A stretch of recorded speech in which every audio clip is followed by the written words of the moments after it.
જય શ્રી કૃષ્ણ વૈષ્ણવો। આજે અમે આ કઠોળનો હિંડોળો બનાવ્યો છે ને ઝુમ્મર છે એ મોતીનું બનાવ્યું છે। આપણે ઝુલાવીએ કાનાને।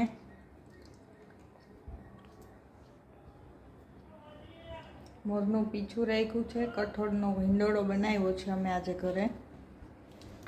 આ મારી દીકરી છે નાની, એ સેવા કરે છે થોડીક અત્યારે એના જેવી। જોઈ લ્યો કેવા લાગે છે અમારા ઠાકોરજી। રાધે રાધે।